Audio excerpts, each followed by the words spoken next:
A housekeeper is called to work in a luxurious silent mansion where she must care for an elderly woman forgotten in a dark room. There she discovers that the lady is a victim of neglect and mistreatment, disguised as medical care. Moved by compassion, she decides to risk everything to save her, and this choice changes both their destinies forever. If this story interested you, don't forget to subscribe to our channel and tell us which city you are watching us from. Let's continue. I promise this will be the best story you will ever hear in your life. The heat of London that December afternoon was stifling. Marianne wiped the sweat from her forehead with the back of her hand as she finished ironing the last piece of clothing at Mrs. Eunice's house, her oldest client. At 32, her hands already bore the marks of a lifetime dedicated to domestic work. Not that she complained. Since she was 15, when her father abandoned the family without a trace, Marianne learned that complaining didn't put food on the table. Her mother always said in that firm but affectionate tone that Marianne treasured in her memory that it didn't matter what one did in life as long as it was done with dignity and with heart. It was these words that sustained her during all those difficult years when she worked in 3 different houses to pay the bills and still ensure that her younger brother Luke could study. Her mother's passing, a victim of an illness that slowly consumed her strength, left an immense void, but also a responsibility that Marianne embraced without hesitation. Luke was only 16 when they were left alone. Marianne was 24 and didn't think twice about taking on the role that needed to be taken. She worked double, triple when necessary. She woke up at 5 in the morning and only returned home after 9 at night. On weekends, when other people her age went out to have fun, she took on extra jobs at parties and events. Every penny saved was invested in her brother's future, and it was worth it. Luke graduated from an electrical technical course 2 years ago and now worked for a reputable company. He still lived with Marianne in their small rented apartment in the East End, but was already talking about saving money to move out to build his own life. Marianne encouraged him, even if deep down she felt a pang in her chest imagining an empty house. But that's how it had to be. She had raised Luke to fly, not to be trapped. Her cell phone vibrated in her apron pocket. Marianne frowned when she saw the number of the employment agency where she had been registered for years. Mrs. Rita, the owner, rarely called in the middle of the day unless it was something urgent. "Good morning, Marianne." Mrs. Rita's shrill voice cut through the line before she could even finish greeting her. "I need you now, it's urgent." Marianne looked at the pile of clothes still to be ironed. "Mrs. Rita, I'm in the middle of a job here at Mrs. Eunice's house. I can only leave here around 4 o'clock. "No, no, no," Mrs. Rita interrupted impatiently. "I need you to drop everything and go to Belgravia now. I have a last-minute replacement at a very important house. The client pays very well, Marianne, very well indeed, but she is demanding and doesn't tolerate delays." Marianne felt her heart race. Belgravia was one of London's most exclusive neighbourhoods. She had worked in beautiful houses before, but never in that area, and Mrs. Rita didn't usually use the phrase "very well" lightly. "How much, Mrs. Rita?" The amount the agency owner mentioned made Marianne swallow hard. It was almost 3 times what she earned in a normal week of work. With that money, she could finally fix the shower that kept breaking, buy a new mattress for Luke, and still save a sum for emergencies. "I accept," Marianne replied without hesitation. "But I need to let Mrs. Eunice know and pack my things." "You have an hour," Mrs. Rita snapped. "The address is Augusta Lane, number 458. Mansion with a black gate and a French garden out front. You can't miss it. The lady of the house is Veronica Albright Thorne. Be polite, don't ask questions, and follow her orders to the letter. This family is very influential, Marianne. If you do a good job, it could open doors to other good services. If you mess up, you'll never be able to work in houses of this level again. Understood?" "Understood, Mrs. Rita." Marianne hung up the phone, her hands trembling slightly. It wasn't nervousness, it was a strange mix of anticipation and apprehension. Opportunities like that didn't come along every day. She needed to seize it. Mrs. Eunice was understanding when Marianne explained the situation.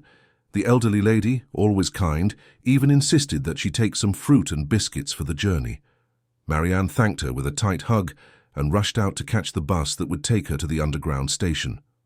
During the journey, As the bus slowly moved through London's chaotic traffic, Marianne looked out the window and thought about everything she had lived through.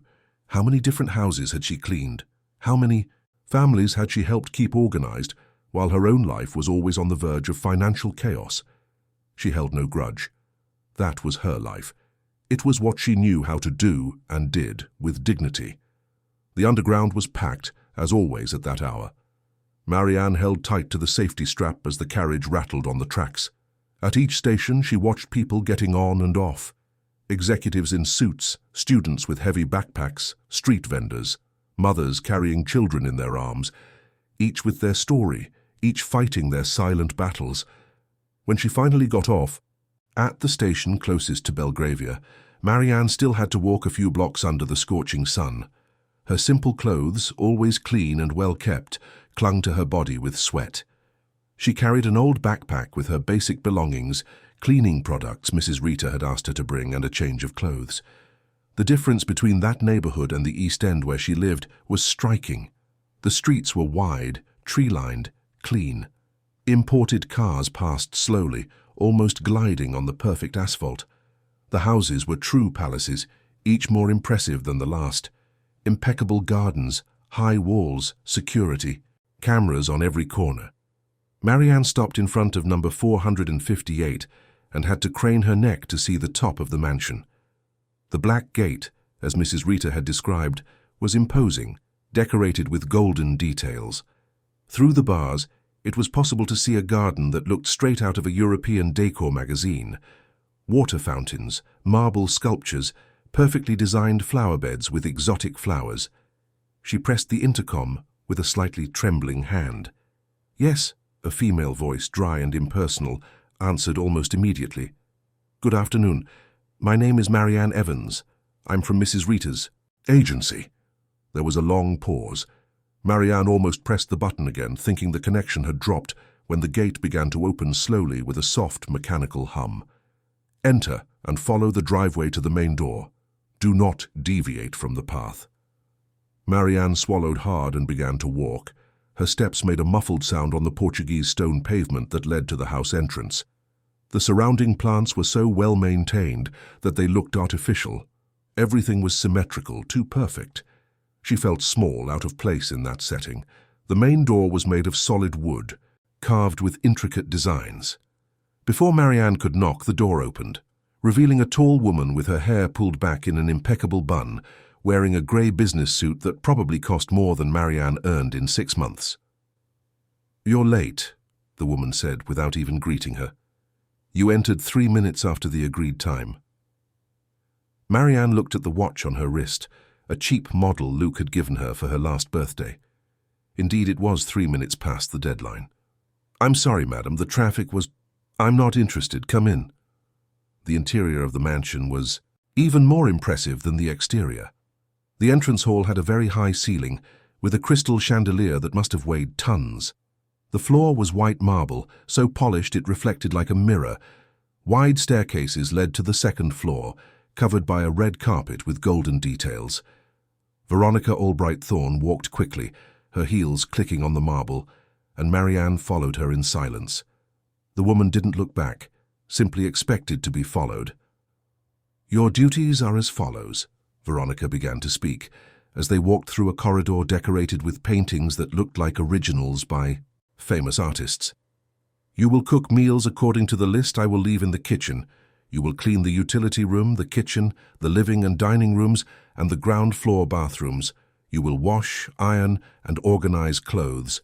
And most importantly, you will care for my mother-in-law." Marianne mentally noted each instruction. "Care for your mother-in-law," she repeated. "Does the lady need special care?" Veronica stopped abruptly and turned around. Her cold eyes fixed on Marianne with an intensity that made her take a step back. "My mother-in-law is in a delicate state of health. She stays in the second-floor bedroom, the last room on the left. You will follow exactly the medical instructions in a folder on her bedside table. No more, no less. Understood?" "Yes, madam. She should not receive visitors. She should not use the phone. Her diet is controlled. Everything is specified in the folder. If I find out that you disobeyed any of these rules, you will be fired on the spot, and I will personally ensure that you never work in a decent house in this city again. Is that clear?" Marianne felt a shiver run down her spine. There was something in Veronica's voice that went beyond rigidity. It was almost threatening. "Yes, madam, it's clear." "Excellent. The kitchen is this way." Marianne spent the next afternoon getting to know every corner of the mansion and performing basic tasks. The kitchen was enormous, equipped with state-of-the-art appliances she barely knew how to use. Fortunately, there were instruction labels on almost everything. She prepared dinner strictly following Veronica's list, a sophisticated dish she had never made before, but which, surprisingly, turned out better than she expected. It was only when the sun began to set, painting the sky orange and pink through the mansion's enormous windows, that Veronica reappeared. "Now go to my mother-in-law's room, take her meal tray and follow the instructions in the folder. Don't take longer than necessary." Marianne climbed the stairs with the tray in her hands, feeling the weight of each step. The second floor was silent, almost oppressive. The corridor was long, with closed doors on both sides. She went to the end, where the last door on the left stood out as the only one without any decoration. She knocked lightly. There was no answer. She opened the door slowly, and what she saw left her breathless. The room was plunged into gloom. Heavy, dark velvet curtains completely blocked out the natural light trying to enter through the windows. The air was stuffy, heavy with the smell of medicines and confinement. Marianne needed a few seconds for her eyes to adjust to the darkness. In the center of the room, there was an old, dark wooden bed, and on it lay a figure so fragile that for a moment Marianne thought it was just a pile of crumpled sheets. But then she saw the slight movement of the chest rising and falling, the difficult breathing of someone struggling against their own body. "Good evening," Marianne said softly, entering carefully and leaving the door ajar so that some light from the corridor could enter. "I brought your meal." The figure on the bed stirred slightly. A wrinkled hand with prominent veins and skin thin as paper emerged from beneath the sheets. The fingers trembled. "Water." The voice that came out was a hoarse, almost inaudible whisper. "Please, water." Marianne placed the tray on a side table and looked around. There was an empty pitcher next to the bed. She picked up the glass that was there and went to the bathroom attached to the room, filling it with fresh water. When she returned, she helped the lady sit up a little, carefully supporting her head. The woman drank with a desperation that broke Marianne's heart. It was as if she hadn't had water in hours, perhaps days. Drops ran down the corner of her mouth, wetting the faded nightgown she wore. "Thank you," the lady whispered when the glass was empty. "Thank you, my dear." Marianne sat on the edge of the bed, momentarily forgetting Veronica's instructions. "What is your name, madam?" "Celia." The elderly woman's eyes, though blurred by weakness, still held a glimmer of lucidity. "And you?" "Marianne, I've come to take care of you."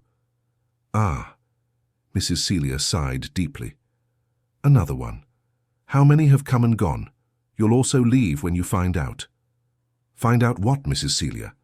The elderly woman closed her eyes as if even speaking was an immense effort. "That I am being held here as a prisoner, that my daughter-in-law wants me to disappear, that every day that passes, I am closer to—" "Don't say that," Marianne interrupted, feeling a surge of indignation within her. "You are ill. You need care, but you will get better." Mrs. Celia opened her eyes again and looked at Marianne with surprising intensity. "You seem like a good girl. You have your mother's look, I bet." "I did. She passed away a few years ago." "I'm sorry. So you understand loss. You understand loneliness." Marianne nodded, feeling a lump in her throat. "I do, yes. My son is far away. He works abroad, only comes back once a year. Veronica tells him I'm fine, that I'm being cared for with every comfort. She answers his messages on my cell phone, which she hid from me. He doesn't know I'm here in this darkness, hungry, thirsty, waiting for the end." Marianne felt anger boil in her veins. This wasn't right. No matter what the medical instructions were, no one deserved to be treated this way. She looked at the tray she had brought. A thin broth, some water crackers, and a small cup of tea. It was a meal for a sparrow, not for an adult human, even an elderly one. "Mrs. Celia, are you hungry?" "Very, but I can't eat more than this." Those are the orders. Marianne picked up the folder on the bedside table and quickly leafed through it.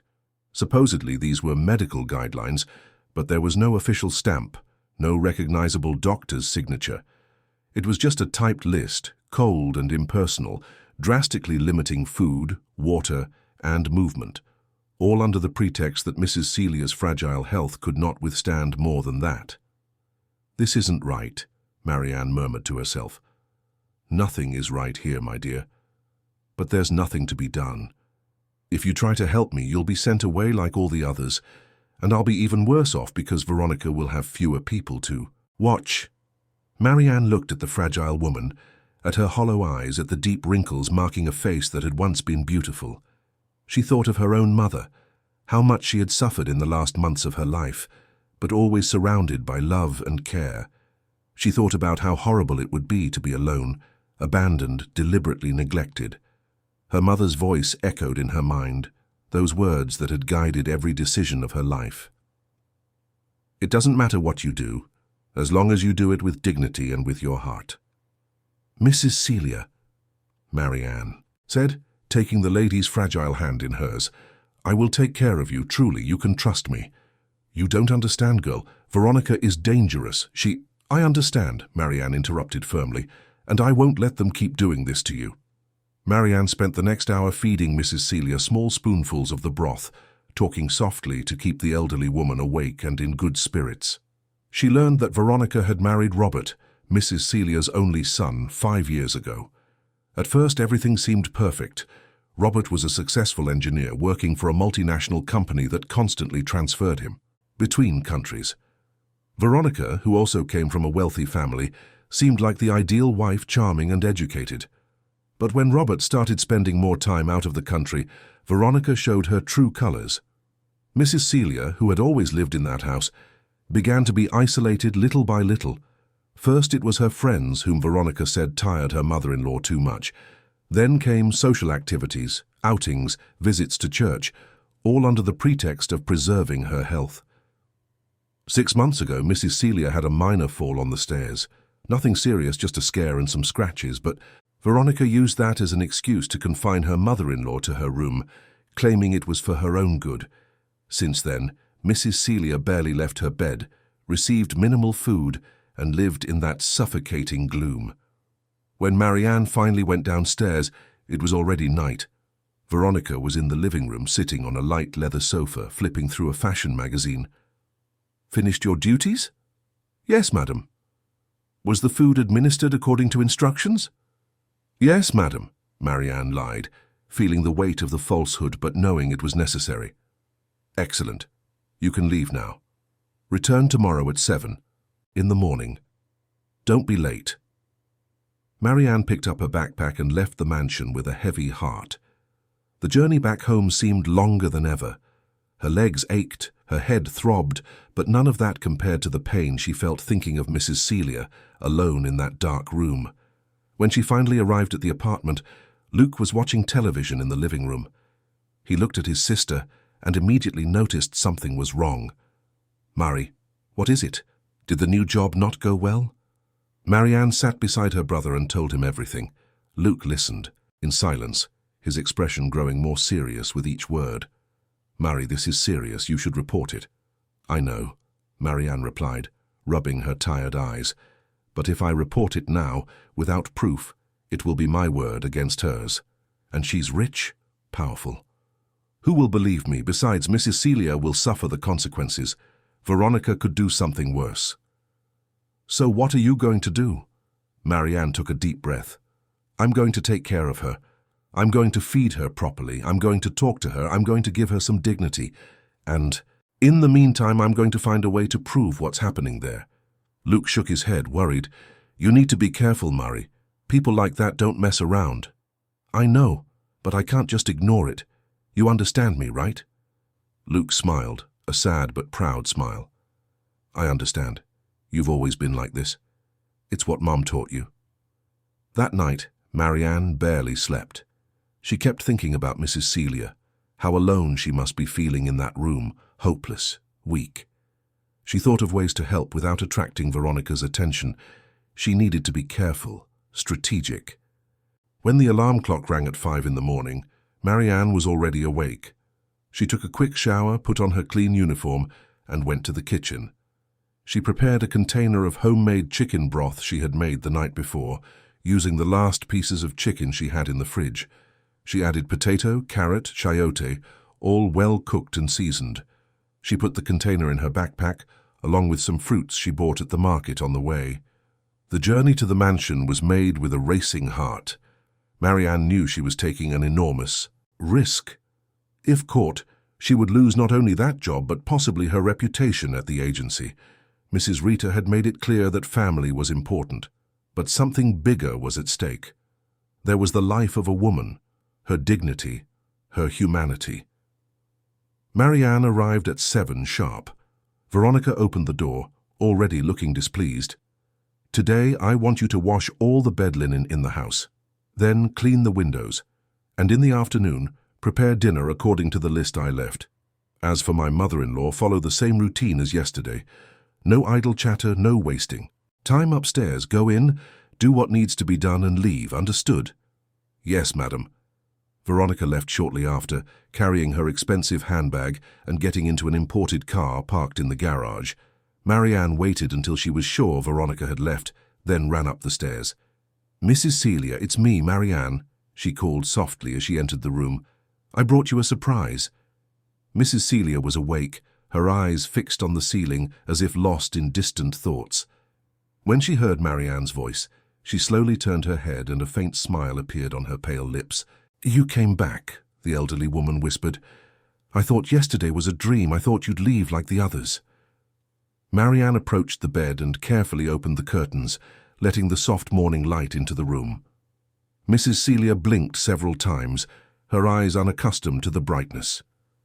"I'm not leaving, Mrs. Celia, and look what I brought." Marianne took the broth container from her backpack and served a generous bowl. The aroma filled the room, a homemade smell of food made with care. Mrs. Celia inhaled deeply, and tears began to stream down her wrinkled face. "It's been so long since I've smelled real food," she said, her voice choked. "So long." Marianne helped the elderly woman sit up better in bed, adjusting the pillows to make her comfortable. With patience and care, she began to feed her, spoonful by spoonful. Mrs. Celia ate slowly, savoring each portion as if it were the most precious meal in the world. "It's delicious, my dear. You cook as well as my mother used to.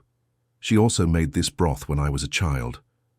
Marianne smiled, feeling a deep connection with this woman she barely knew. There was something in Mrs. Celia's fragility that reminded her so much of her own mother in her last days. The same vulnerability, the same need for love and care. "Mrs. Celia, I know you're being held here against your will. I saw the folder with the supposed medical instructions. That's not legitimate." The elderly woman sighed, swallowing another spoonful of broth. "I know, dear, but what can I do? I'm so weak, I can barely get out of bed, and Veronica controls everything. She has access to my accounts, my documents. She tells my son I'm fine, that it's better he doesn't come to see me so as not to tire me. Robert trusts her. Your son doesn't know any of this?" "Nothing. He's in Canada now, working on a big project. He should be there for a few more months. When he calls, Veronica answers my cell phone and pretends to be me, or says I'm sleeping. She's very clever, always has an excuse ready." Marianne felt the indignation grow within her again.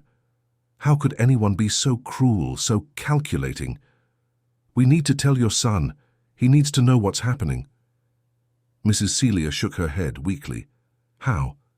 "She hid my phone. I don't know where it is. And even if I did, I don't have the strength to look. I can barely stay seated for a few minutes." "I'll find it," Marianne promised. "One way or another, I'll find that phone and we'll contact Robert." "You are brave, girl. Or very naive. Veronica won't allow it. If she finds out what you're doing, she'll destroy you." "She won't find out. I'll be careful." Over the next few days, Marianne established a risky but effective routine.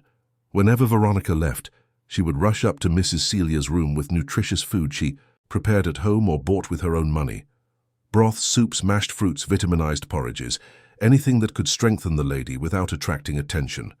In addition to food, Marianne began to have long conversations with Mrs. Celia. She discovered that the elderly woman had been a literature teacher for over 30 years. She was a cultured, intelligent woman who loved poetry and enjoyed telling stories of her youth. She had been married to a respected doctor who had passed away 10 years ago. Robert was her only son, a brilliant boy she had raised with all her love and dedication after she was widowed. "It's my fault," Mrs. Celia would sometimes say with sadness in her eyes. "I encouraged Robert to meet Veronica. She came from a good family, was educated, beautiful. I thought she would be a good wife for him. How wrong I was." "You are not to blame for anything. Veronica deceived everyone, not just you." Marianne also started opening the windows every day, letting fresh air circulate through the room. She changed the sheets more frequently, helped Mrs. Celia bathe in the adjoining bathroom, and combed her grey hair.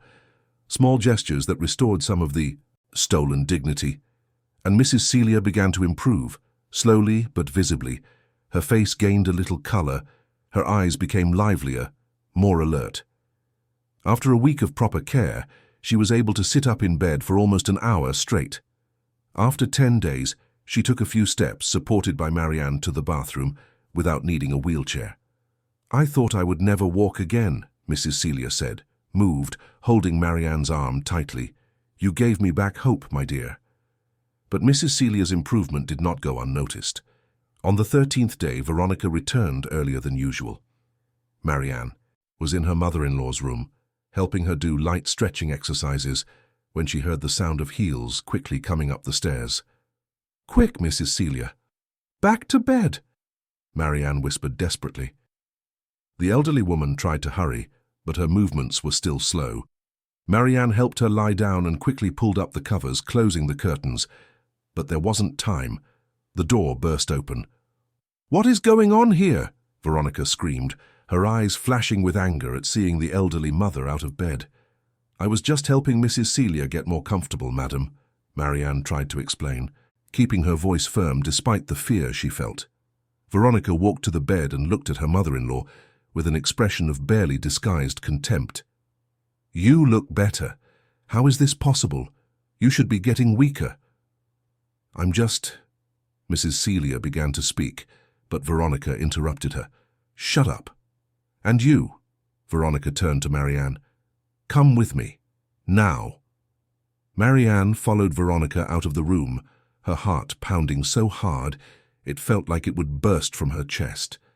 They went down the stairs in tense silence. In the entrance hall, Veronica turned abruptly. "What are you doing with my mother-in-law?" "I'm taking care of her, as you asked. Don't give me that. I gave clear instructions. Controlled diet, absolute rest. And you're doing the exact opposite, aren't you?" Marianne took a deep breath, deciding she would no longer lie. "You are keeping Mrs. Celia in inhumane conditions. She needs proper nutrition. She needs to move. She needs light and fresh air. What you are doing is wrong." Veronica's face turned red with rage. "How dare you question me? You are just a housekeeper. You have no education, no knowledge. Who are you to tell me what is right or wrong? I am someone who has a heart, someone who cannot stand by and watch a human being suffer." Veronica took a step forward, her finger pointed at Marianne's face. "You're fired. And more than that, I will make sure you never work in any decent house in this city again. I will call all the agencies, all my contacts. I will destroy you." Marianne felt fear, but she did not back down. "Do what you want. But I will not stop helping Mrs. Celia. I will seek the authorities. I will tell them what is happening." "Here," Veronica laughed, a cold, cruel laugh. "Will you? And who will believe you? An uneducated housekeeper without resources, without anything. Against me, a woman of society, with money, with lawyers. Do you really think you have a chance?" Marianne had no answer for that. She knew Veronica was right. In a legal dispute, she had no chance. But she couldn't just give up. "Get out of my house," Veronica ordered, "and if I find out you came back here or tried to contact my mother-in-law, I will make you regret it." Marianne grabbed her backpack and left the mansion. With tears of frustration and anger streaming down her face, she had failed. Mrs. Celia would be alone again, would return to that terrible situation, and Marianne couldn't prevent it. The walk back home was the most painful she had ever made. She thought of Mrs. Celia, of her hopeful expression when she managed to walk again. She thought of how cruel it would be to return to that prison of darkness and hunger. She thought of her own powerlessness in a situation she knew was wrong, but couldn't change. Luke was home when she arrived. One look was enough for him to understand that something bad had happened. "She fired you," Marianne nodded, collapsing onto the sofa. "Not only fired me, she said she would destroy my reputation, that she would make sure I never get another job." Luke sat beside his sister and hugged her. "We'll figure it out, Marie, you always do, and Mrs. Celia, she'll be alone again. She'll go back to starving, to wasting away in that room, and I can't do anything." Marianne covered her face with her hands, sobbing. "I failed, Luke, I failed her." "You didn't fail. You gave her 2 weeks of dignity. You showed her that someone cares. That's a lot already. But it's not enough."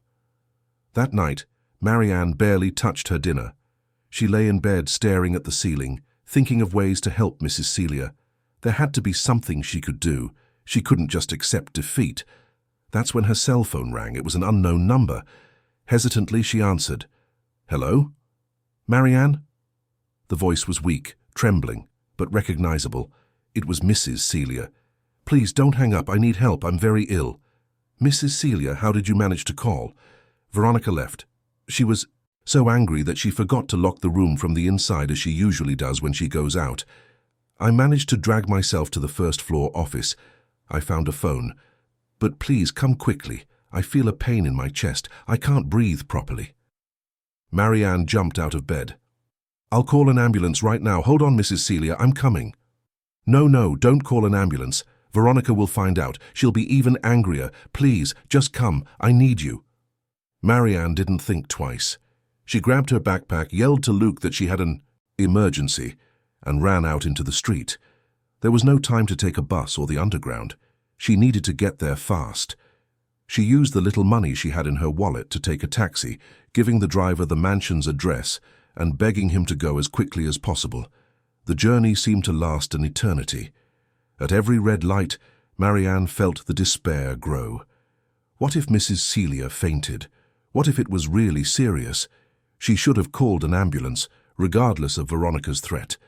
The lady's life was at risk. When the taxi finally stopped in front of the mansion, Marianne threw the money onto the seat and rushed out.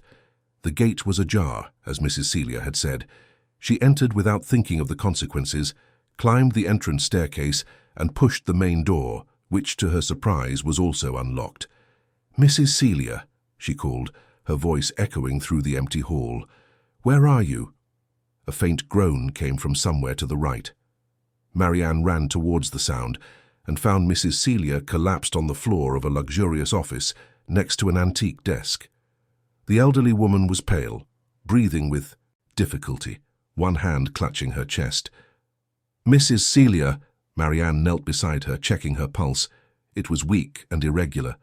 "I'm calling for help now." No, the lady tried to protest, but Marianne was already dialing. The ambulance arrived in 15 minutes that felt like hours. Marianne held Mrs. Celia's hand the entire time, talking to her, keeping her conscious. She spoke about her mother, about Luke, about the beautiful days that were yet to come. She promised that everything would be all right. The paramedics were efficient. They measured her blood pressure, checked her heart rate, administered oxygen. They concluded that Mrs. Celia needed to be taken to the hospital immediately. Marianne accompanied her in the ambulance, holding the elderly woman's hand throughout the journey. At the nearest South London General Hospital, the emergency room was packed. Stretchers in the corridors, people waiting for hours for care, nurses and doctors rushing back and forth. Marianne explained the situation to the receptionist, who took down basic information and said Mrs. Celia would be seen as soon as possible. "But the lady has chest pain. It could be a serious heart problem," Marianne insisted. "Everyone here has serious problems," the receptionist replied, not rudely but wearily. "We'll do our best. You can wait in the room over there." Marianne didn't leave Mrs. Celia's side. She accompanied her when she was taken to an emergency room, waited outside during the exams, and returned to her side as soon as they allowed. The elderly woman was too weak to speak much, but her eyes expressed gratitude. It was 4 hours of waiting until a doctor finally appeared. He was a young man with deep, dark circles under his eyes and a stained lab coat, clearly exhausted from a long shift. The lady had an episode of cardiac arrhythmia, he explained. It wasn't a full heart attack, but it was serious. She's stabilized now, but she'll need to be admitted for observation and further tests. Do you have health insurance? Marianne looked at Mrs. Celia, who was asleep. Yes, she replied, unsure, but I don't know the details. You'll need the documents and the card. Without them, we can only offer basic care through the NHS, and the waiting list for admission could take days. Marianne felt panic. She couldn't leave Mrs. Celia waiting for days in a crowded corridor. The lady needed proper care, but at the same time she didn't have access to her documents. They were all in the mansion, probably locked in some safe that only Veronica knew how to open. Then she remembered.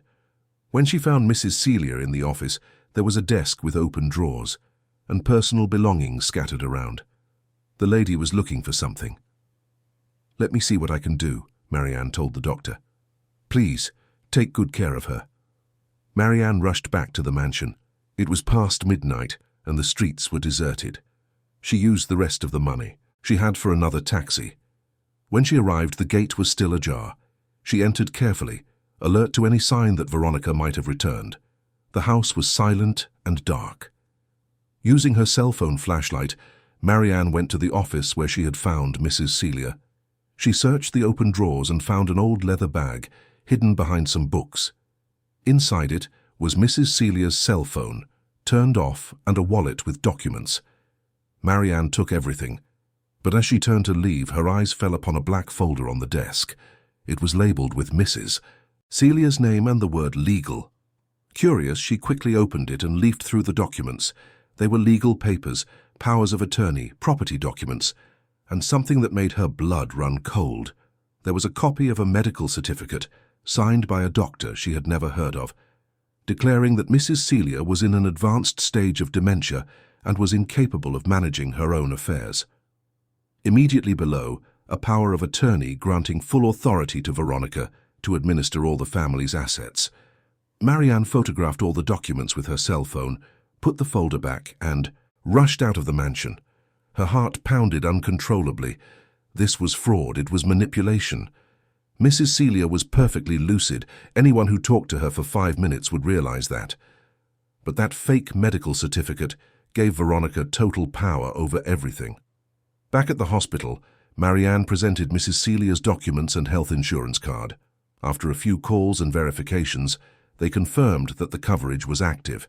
Mrs. Celia was transferred to a private room where she would receive appropriate treatment. Marianne spent the night in an armchair next to the bed, watching over the elderly woman's restless sleep. Her thoughts raced endlessly. She needed to inform Robert. She needed to tell him everything that was happening, but how? She didn't have his number, didn't know how to contact him. That's when she remembered the cell phone. She charged the device in an available outlet in the room and anxiously waited for it to turn on. When the screen finally lit up, it showed dozens of unread messages, all from a contact saved as Rob, followed by a heart emoji. Marianne hesitated. Opening someone else's messages was an invasion of privacy, but this was not a normal situation.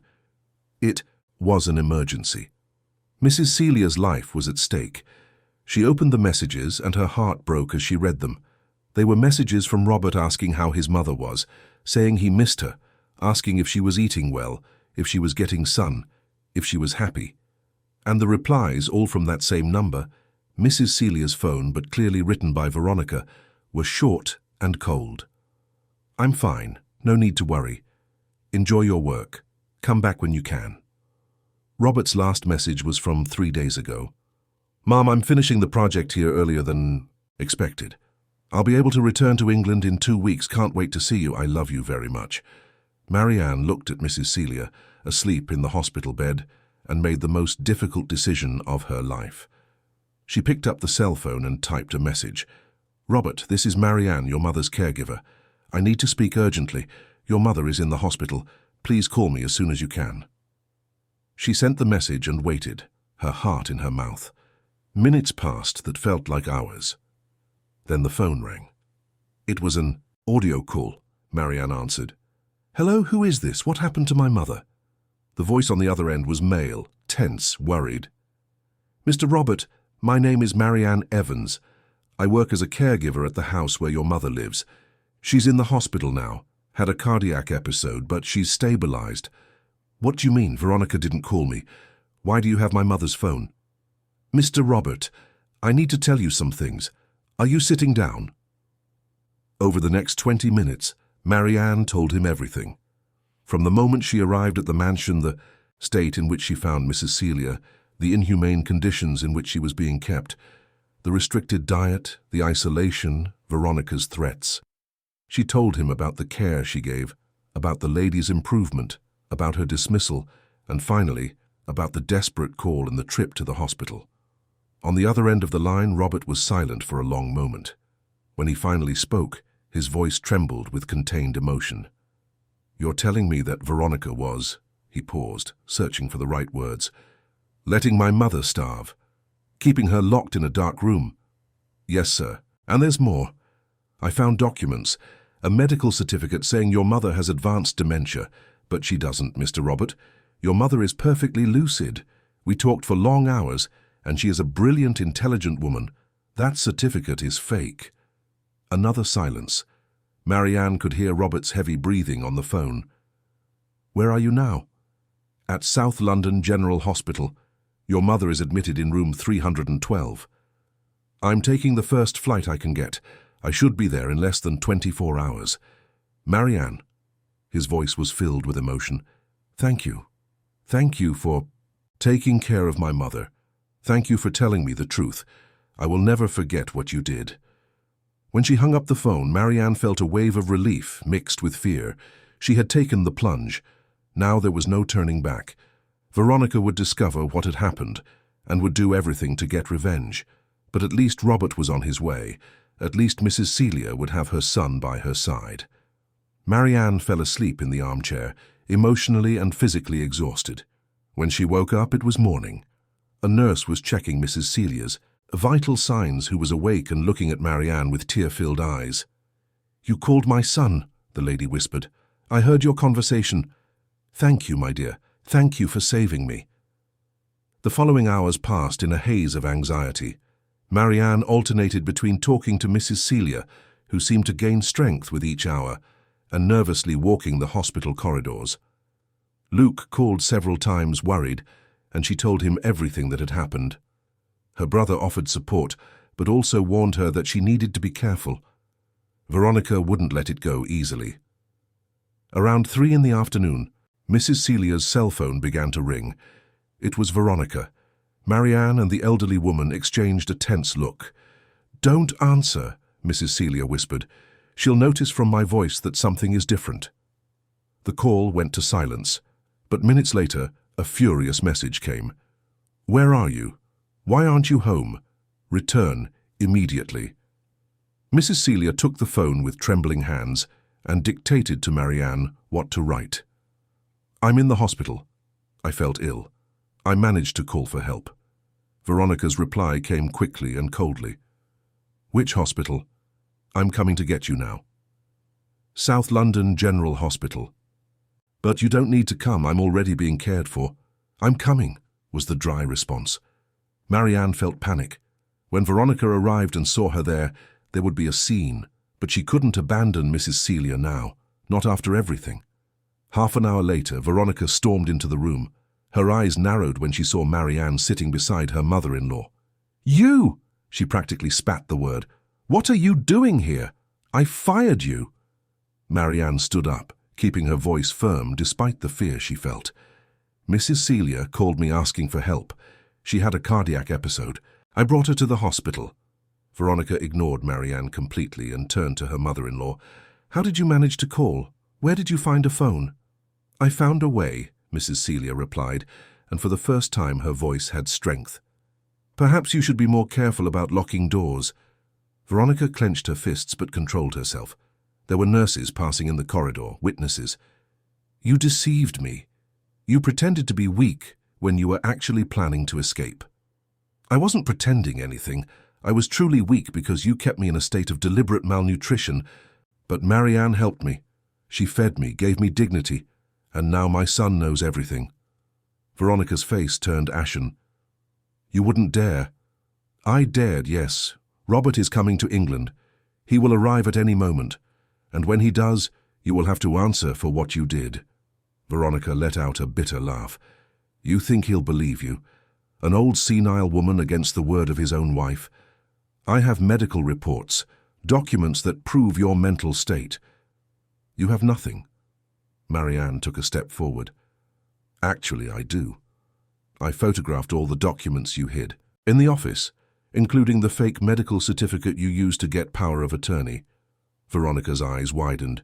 You broke into my house. That's a crime. I'll sue you. I'll destroy you. Not if the fraud you committed is exposed first. Any competent doctor can attest that Mrs. Celia does not have dementia. She is perfectly lucid. The certificate you obtained is false, and you know it. Veronica opened her mouth to reply, but was interrupted by a male voice from the doorway. Is that true, Veronica? Is all this true? Everyone turned. At the entrance of the room was a tall man with dark hair, eyes red from tiredness and travel. He wore wrinkled clothes like someone who had spent hours on a plane. Robert. Rob! Mrs. Celia exclaimed, trying to sit up better in bed. My son, you came. Robert crossed the room in long strides and hugged his mother delicately, as if she might break. His tears fell freely as he held her face in his hands. Mother, what have they done to you? You are so thin, so pale. I'm better now that you're here, son. Robert turned to Veronica, who had completely paled. Explain. Now. Rob, dear, it's all a misunderstanding, Veronica began, her voice suddenly soft and tearful. Your mother wasn't well. The doctors recommended special care. I was just following the guidelines. What doctors? I want to see the names, the reports, everything. I have everything at home, I can show you. Marianne stepped forward. Mr. Robert, she said firmly, I have photos of the documents. I can show you now. Robert took the phone Marianne offered and began to scroll through the photos. His expression grew darker with each image. When he reached the medical certificate declaring dementia, he looked up at Veronica. Dr. Paul Maxwell, this is the doctor who signed here. Do you remember him? Veronica hesitated. Of course. He treated your mother a few months ago. Funny. Because I know Dr. Maxwell. We studied together in college, and I know he lost his medical license 2 years ago for involvement in an insurance fraud scheme. The silence that followed was deafening. Veronica opened and closed her mouth several times, but no words came out. You falsified a medical certificate, Robert continued, his voice low but filled with contained rage. You used it to gain power of attorney over my mother's assets, and in the meantime you kept her in deplorable conditions, hoping she would get weaker and weaker. Why, Veronica? For money. Was that all? Veronica regained her composure with visible effort. You don't understand. Your mother was becoming senile. Someone needed to take care of the family finances. I was protecting our assets. Our or yours. Robert turned to Marianne. You're Marianne, right? The woman who called me? Yes, sir. Thank you. Thank you for taking care of my mother. Thank you for having the courage to tell me the truth.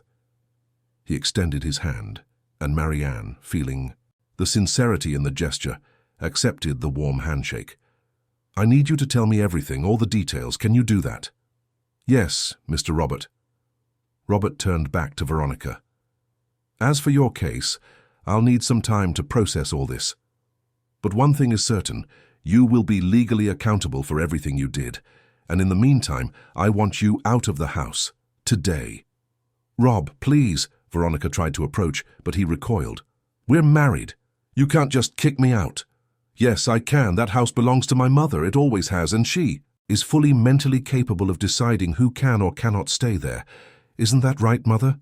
Mrs. Celia, who had observed everything in silence, nodded firmly.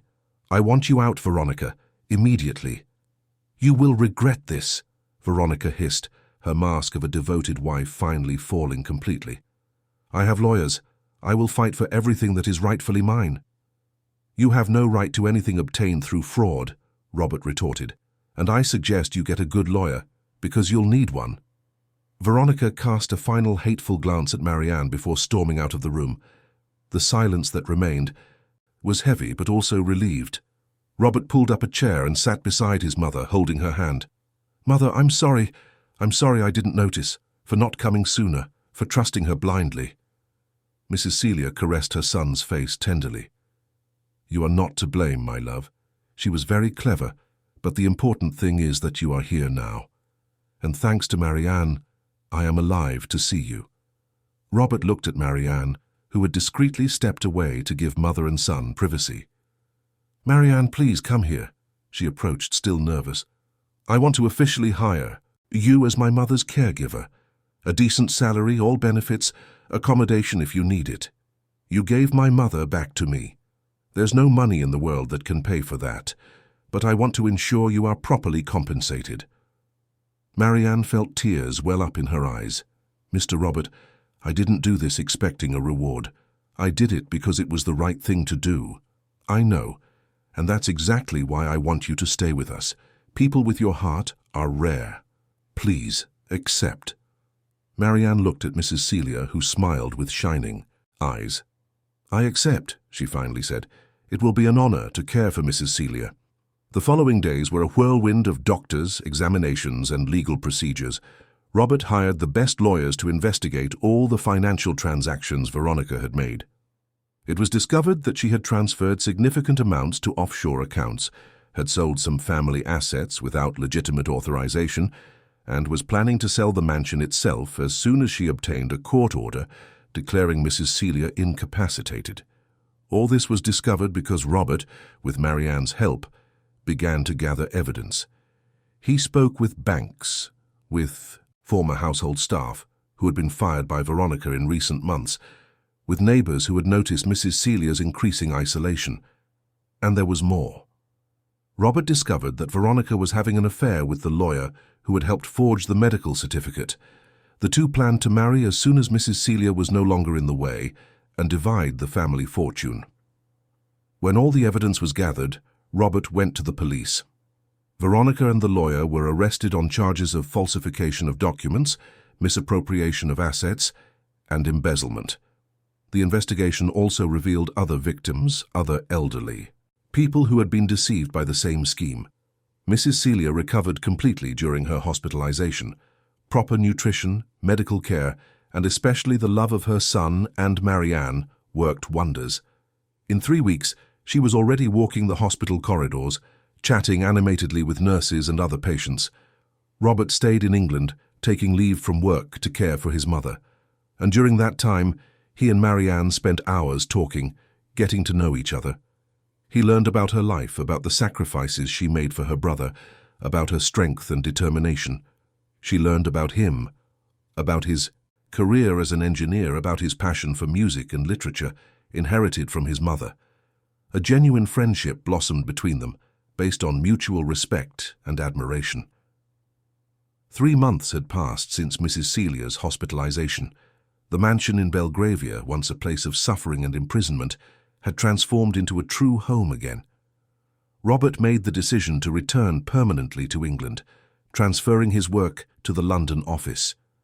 Marianne moved into one of the staff rooms, which Robert made sure to completely renovate, turning it into a comfortable and welcoming suite. Luke visited frequently, always carrying tools to fix something that needed repair. Mrs. Celia immediately grew fond of the young man, treating him like a second son. Sometimes she would sit with him in the kitchen and tell stories from when she was a teacher, and Luke listened fascinated, absorbing every word of wisdom. The routine in the house had completely changed. Mrs. Celia now woke early and had breakfast on the veranda, admiring the garden that was once again lovingly cared for. She spent her mornings reading her old books, listening to classical music, and receiving visits from old friends whom Robert had located and invited. The lady had gained a few pounds, her skin had recovered its glow, and her eyes sparkled with vivacity. Marianne was no longer just an employee. She was part of the family.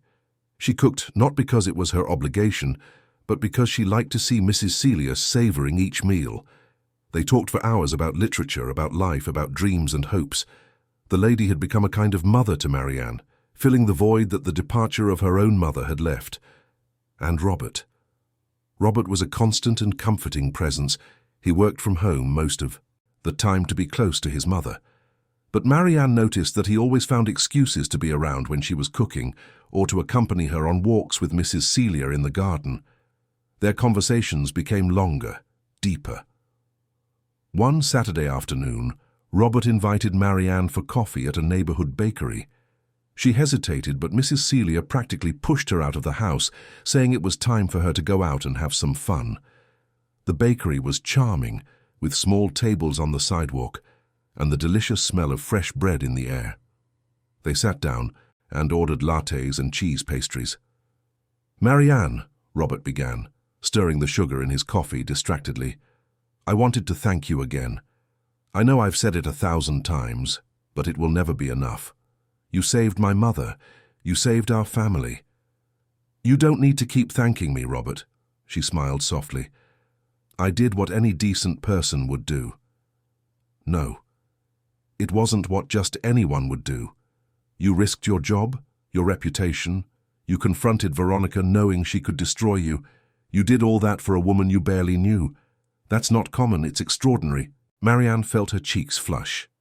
To change the subject, she asked about the trial. Robert sighed. "Veronica and the lawyer were convicted.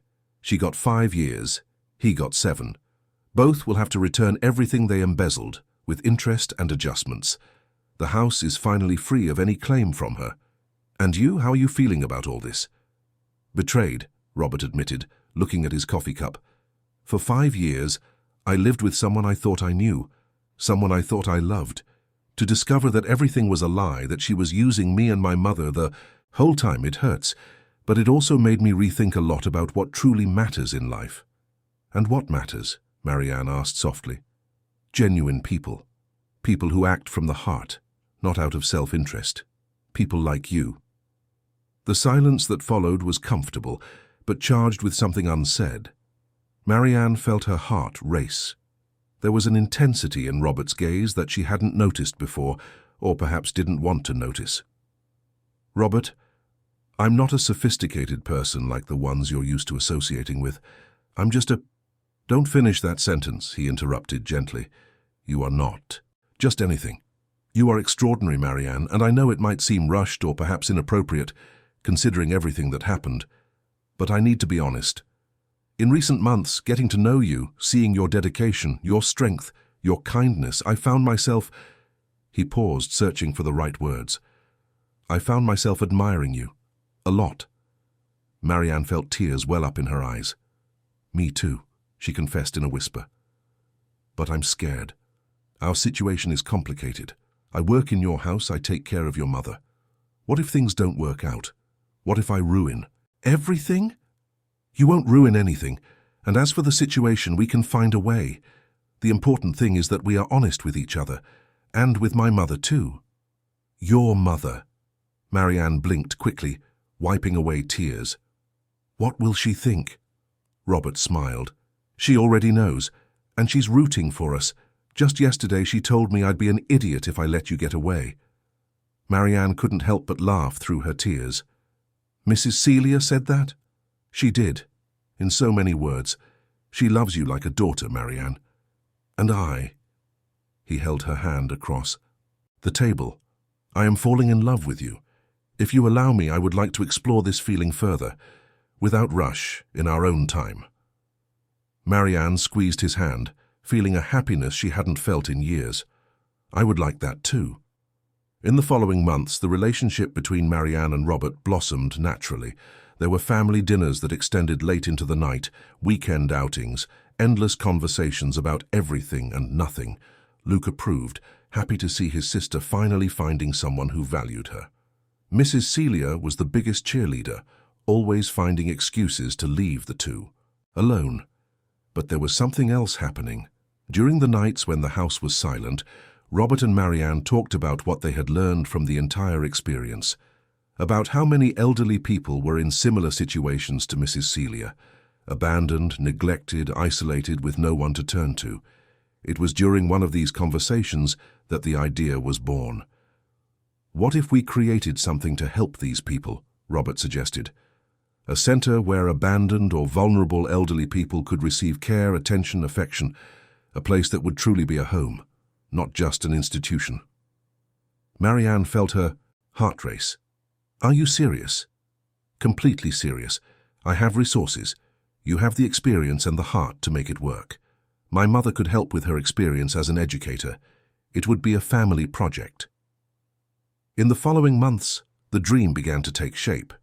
Robert used part of the family fortune, now secure after Veronica's conviction, to buy land in a deprived neighborhood in East London.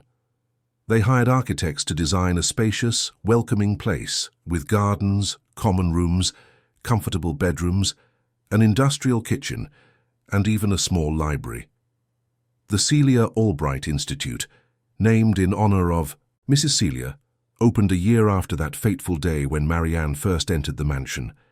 It was a beautiful building, painted in light, cheerful tones, with wide verandas and many windows for natural light. On opening day, dozens of people attended. Robert's former colleagues, family friends, city council representatives, and especially elderly people from the community who would be the first beneficiaries of the project. Mrs. Celia, radiant in a light blue dress Marianne helped her choose, cut the symbolic ribbon to emotional applause. "This place," Mrs. Celia said in a brief but impactful speech, "was born of pain, but it was built with love. It was born of darkness, but it will be a beacon of light for all who enter here. And it exists thanks to a young woman who, even without having anything, gave everything she had, her time, her energy, her heart. Marianne, come here, my dear." Marianne, surprised and moved, stepped onto the small makeshift stage. Mrs. Celia hugged her tightly.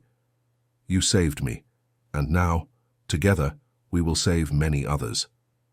The Institute began operating the following week. It offered not only housing, but also recreational activities, medical monitoring, physiotherapy, craft classes, music, and dance. Community volunteers offered to help. Luke began providing free maintenance. Nursing and medical students came to do internships. Marianne worked tirelessly, getting to know each elderly person who arrived, listening to their stories, ensuring they felt at home. Robert took care of the administrative and financial side, but also spent afternoons chatting with residents, playing dominoes, listening to old tales. Mrs. Celia visited daily, gave literature classes, organized poetry readings, taught the younger ones about respect for elders. She had completely reborn, finding a purpose that filled her days with meaning. 6 months after the Institute's inauguration, on a starry December night, Robert took Marianne to the building's rooftop where they had set up a small garden overlooking the city. "Marianne," he began, holding her hands, "this last year has been the most difficult and at the same time the most rewarding of my life. I lost a wife, or rather I discovered I never really had a wife, but I gained something much more valuable. I gained someone who showed me what true love is. Love that expects nothing in return. Love that acts, that sacrifices, that gives of itself." Marianne felt tears streaming freely down her face. "You taught me that wealth is not having much, but giving much. You gave my mother back to me. You gave me a real family, and you gave me purpose." Robert knelt, taking a small box from his pocket. "Marry me, not because you are my employee or because I owe you something, but because I love you, completely, truly." Marianne covered her mouth with her hands, sobbing with joy. "Yes. 1,000 times yes." The wedding took place 6 months later, in a simple but deeply emotional ceremony, in the garden of the mansion that had once been the scene of so much suffering, and which now witnessed the union of two souls who met in the most improbable circumstances. The garden had been completely renovated by Marianne and Robert, transformed into a space that celebrated life and hope. Chairs were arranged in a semicircle, decorated with white and lilac flowers. There were no more than 50 guests, but each one was there for a special reason. Luke, emotional in his new suit, would be the best man. Mrs. Celia, radiant in a lavender dress she chose herself, would be their matron of honor, a decision that had made everyone cry when it was announced.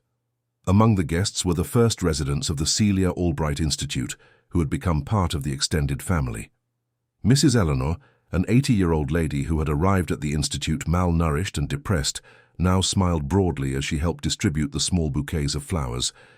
Mr. Joseph, a 75-year-old gentleman who hadn't spoken to his own family in years, had reconnected with his children thanks to the mediation work done at the institute, and was there with his grandchildren.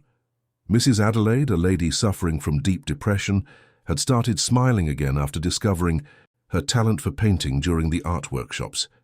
There were also neighbors who had witnessed the transformation of that house, Robert's friends from work, Luke's colleagues, and Mrs. Rita from the agency, who had apologized countless times to Marianne for putting her in that situation unknowingly.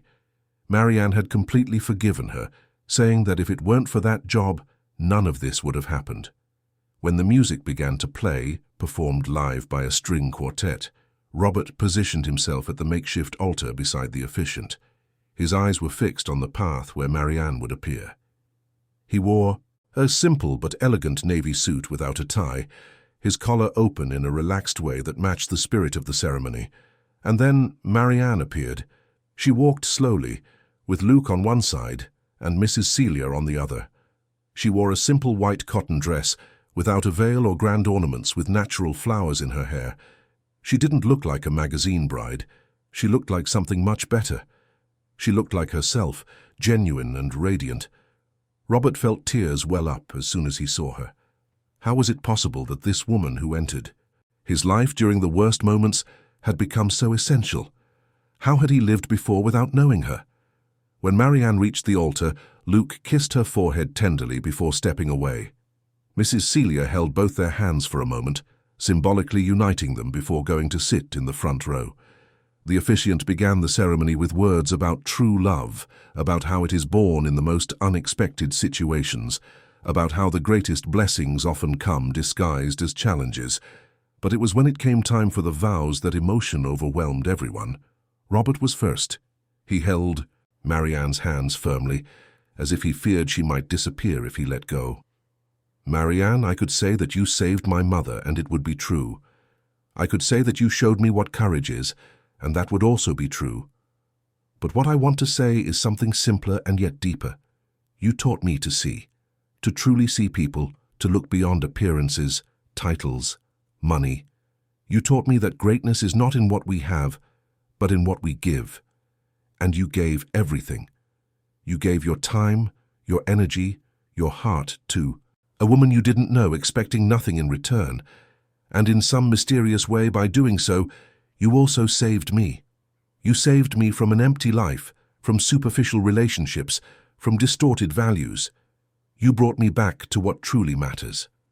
Today, I promise to spend the rest of my life trying to be worthy of this love you offer me. I promise to honor not only you, but also the values you represent. I promise that together we will continue this mission of spreading compassion in the world, and I promise that I will never ever take for granted the gift of having you by my side." There wasn't a dry eye among the guests. Mrs. Celia wiped her tears with a lace handkerchief she had kept for years. Luke smiled proudly, seeing his sister finally being recognized for what she had always been. Extraordinary. Marianne took a deep breath before beginning her vows. Her voice trembled, but her intention was firm. "Robert, when I entered that mansion almost 2 years ago, I thought I knew exactly who I was. I was the woman who worked hard, who sacrificed for others, who expected nothing more than honesty and dignity in her work. I thought I had already lived everything I was destined to live. That love, family beyond my brother, were things for other people, not for me. And then I met Mrs. Celia." She paused, looking at her mother-in-law with affection. "And I met you, and you showed me that I was wrong, that there was still so much to live, to feel, to experience. You taught me that it's possible to start over, no matter how difficult the past has been. You taught me that worth has nothing to do with money or social position, but with character. And you gave me something I never thought I would have, a true family. Today I promise to be not only your wife but your partner in every sense. I promise to continue fighting by your side for those no one sees, for the forgotten, for the neglected. I promise to honor the trust Mrs. Celia placed in me, and I promise to love you with the same intensity and truth with which I tried to care for her on that first day, because it was there, in that dark room, that everything began. And here, in this garden full of light, that everything is complete. The officiant, clearly moved, could barely continue the ceremony. When he finally declared them husband and wife, applause erupted along with shouts of joy and more tears.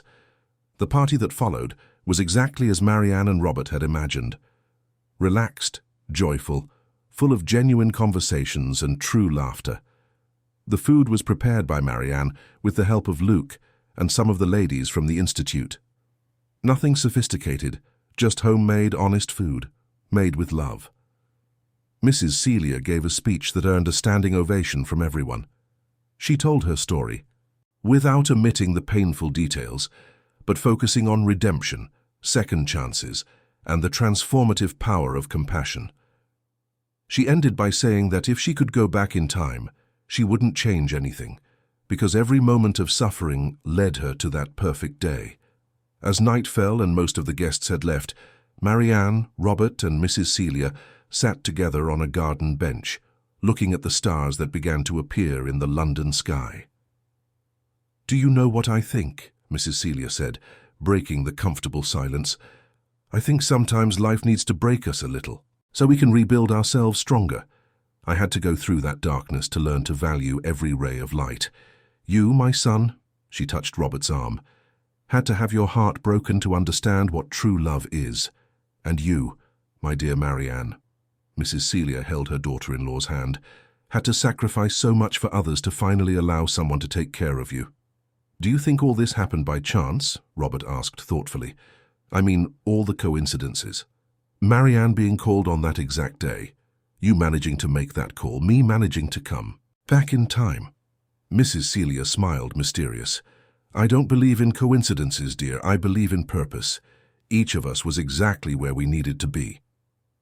In the following months, the couple's life settled into a happy and productive routine.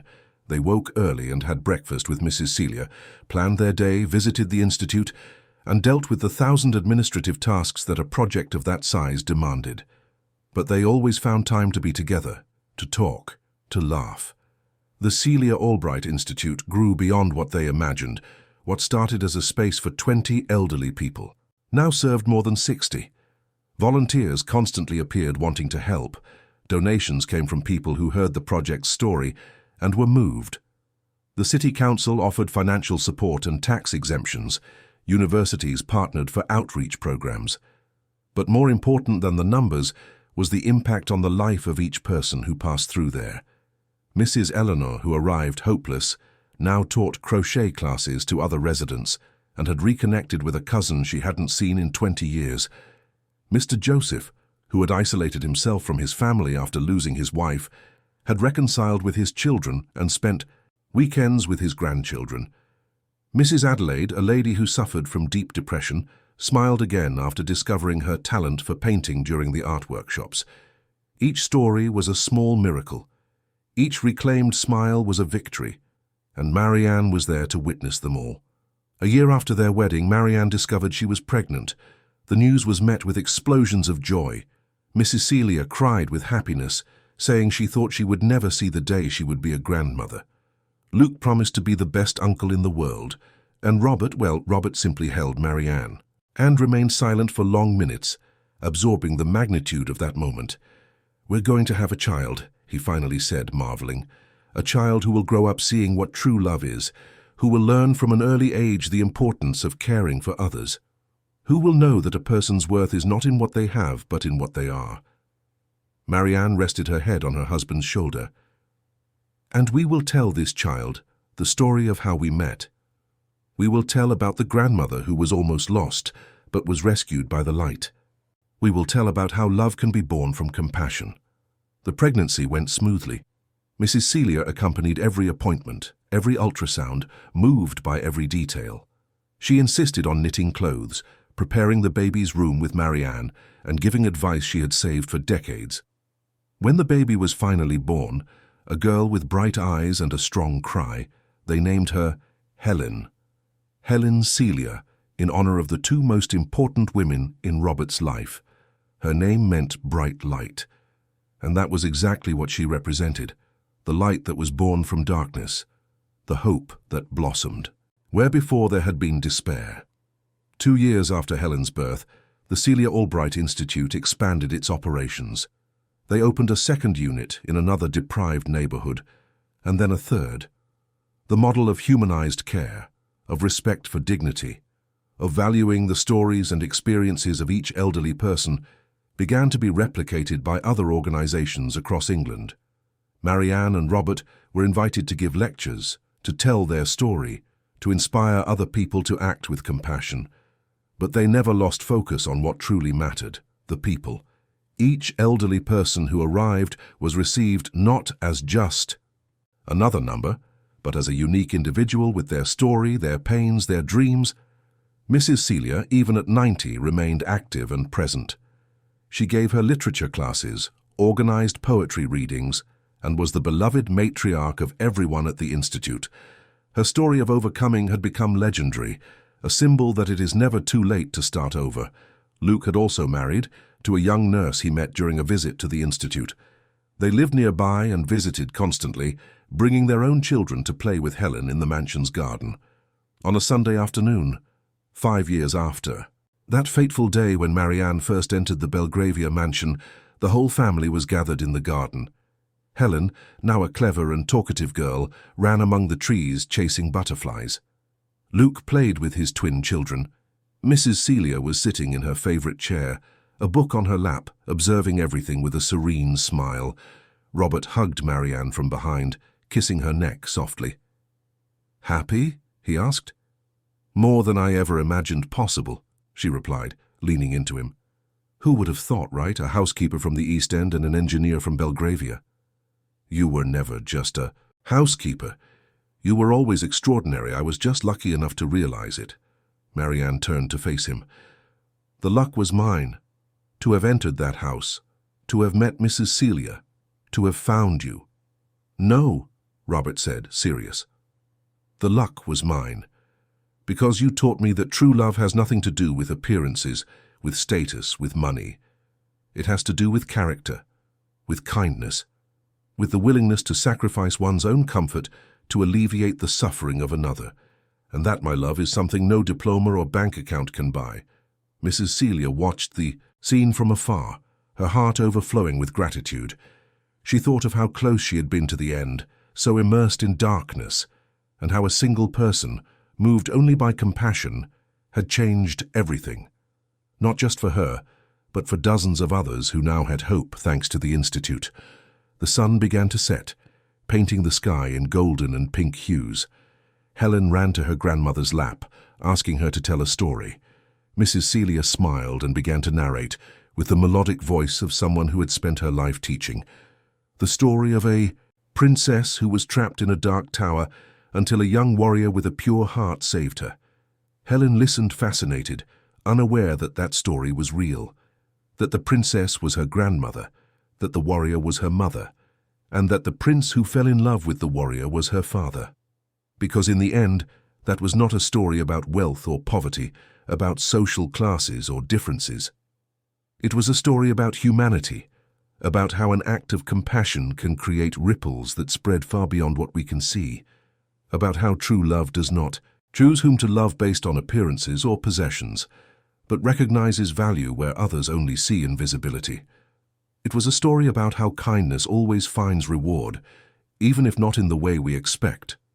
About how sometimes we need to go through darkness to truly appreciate the light, and about how family is not defined by blood ties, but by ties of the heart. And so, under the golden sky of London, in that garden that once witnessed so much suffering, but which now was only a stage for joy and love, that improbable but true family celebrated not only the life they built together, but also the certainty that they had found their purpose, a purpose that would continue to impact lives, spreading light, offering dignity to all those whom society had forgotten. Because in the end, that was the greatest lesson of all. That every person, regardless of their origin or situation, deserves to be seen, to be heard, to be loved. And that when we act with compassion, when we choose to see the humanity in others, we do not only transform other lives, we also transform our own. Dear listeners, we hope that the story of Marianne, Robert, and Mrs. Celia has deeply touched your hearts. To continue this exciting journey, we have prepared a special selection with equally captivating stories about love, overcoming challenges, and second chances. You can find it by clicking here. If this narrative stirred emotions in you, don't forget to subscribe to our channel and like the video. Every day we bring unique stories that explore the complexity of human relationships and the transformative power of compassion. Share in the comments how this story impacted you and tell us about a time when you or someone close needed help during difficult moments. Your story can inspire others. Don't miss our upcoming content. See you soon.